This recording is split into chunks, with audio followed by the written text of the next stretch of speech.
ভালো মনের মানুষ না হলে তো তারা ফুল চাষ করতে পারে না। তাদের ফুলের প্রতি আগ্রহী থাকবে না। কোথা থেকে এসছেন আগে বলুন? এসছি রানাঘাট থেকে। রানাঘাট থেকে চুচুড়া। আপনার নাম? মনোজ বিশ্বাস।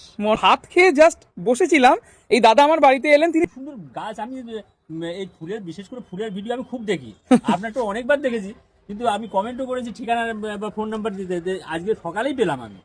খুব ভালো করেছেন। আমি ভেবেছি তো চুচুড়ায় থাকেন, এই সামনে থাকেন। আপনি রানাঘাট থেকে বিকেল এখন প্রায় 4:30 বাজে আপনি এসছেন, 4:30 বাজে। আমার বাড়ি যাবেন। সত্যি ফুল প্রেমী বটে একজন। পুরো ছাদ দেখুন ভালো করে, যা যা আপনার ইচ্ছা আমি সবটা বলবো আপনাকে, ঠিক আছে? এত সুন্দর ফুল করেছেন আপনি, সেটাই রানাঘাট থেকে এইটুকু সময়ের জন্য যদি না আসা যায় তাহলে আর এই ফুল সার্থকতা করতে হয়।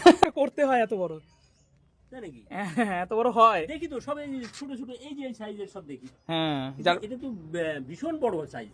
দেখলাম যে 4:30 পরে আপনি থাকেন। আমি 4:15 এসছি, ভাত খেতে সময় নিয়েছি 5 মিনিট, সোমবারের পুজোতে সময় নিয়েছি ওই 2 মিনিট, আর স্নান করতে 2 মিনিট। আমি দেখে তো অবাক হয়ে গেছি যে এই ভিডিওতে যা দেখি তার থেকে অনেক ভালো। ওটা তো একবারে দেখা যায় না। না। এটা তো একবারে একবারে পুরোটা দেখা যায়, পুরোটা দেখা যায়। আমার খুব ভালো লেগেছে, খুব ভালো। দেখুন। তারপর আপনার এই আতিথেয়তা তো আরো বেশি ভালো লেগেছে। আমরা রাখি, খুব ভালো লাগে আমাদের, কেউ বাড়িতে আসলে খুব খুশি হই।